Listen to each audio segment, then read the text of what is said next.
আসসালামু আলাইকুম রহমতুল্লাহ। আজ 17 জুন 2025 আন্তর্জাতিক সংবাদে আপনাদের স্বাগত। 4 দিনে 370 ক্ষেপণাস্ত্র ছুড়ল তেহরান। ইরানের হামলায় গাজার মধ্যে বিধ্বস্ত ইসরায়েল। মধ্যপ্রাচ্যের পথে মার্কিন বিমানবাহী রণতরে। মধ্যপ্রাচ্যের দুর্বৃত্ত ইসরায়েলকে আর চেনার উপায় নেই।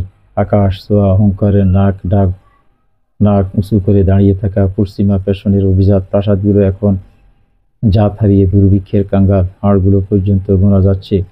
কর্পূরের মতোই চোখের পলকে উড়ে গেছে কদিন আগের সেই পাঁচতারা জৌলুস। চাল চামড়া ছিটকে জীর্ণ পোড়াবাড়ির হাল।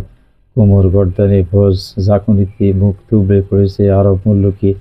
যুক্তরাষ্ট্রের ভাড়াটে গুন্ডা এই সন্ত্রাসী ইসরায়েল রাষ্ট্রের সুরম্য ভবনগুলো ঠিক যেন গাজার মতো ধ্বংসাবশেষের উপত্যকা। চোখ খুললেই বিধ্বস্ত জনপদ, ডানে বামে সামনে পিছনে কেবলই ভাঙা অট্টালিকা, ইট পাথরে মরুভূমি। বাস্তুহারা সেই নিরস্ত্র ফিলিস্তিনিদের দশা এবার ইসরায়েলের বেশ কয়েকটি শহরেও।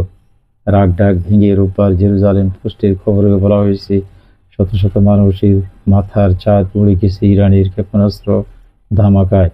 মাত্র 4 দিনের আগ্রাসী ধম্বে চিড়ে ধরেছে ইসরায়েলের 619 দিনের হামলায় গাজায় ধ্বংসস্তূপের মানচিত্র ইসরায়েল বুনেছে। সেই চাদরেই তাদের মুড়ে দিয়েছে ইরান। মৃত্যু পরোয়ানা নিয়ে উল্কা গতিতে দিয়ে আসা ইরানের ক্ষেপণাস্ত্রের আঘাতে ভেঙে চুরমার হয়ে গেছে পরভূমির আলিশান প্রাসাদ। রাজধানী তেল আবিব, বন্দরনগরী হাইফা দেখার মতো নেই।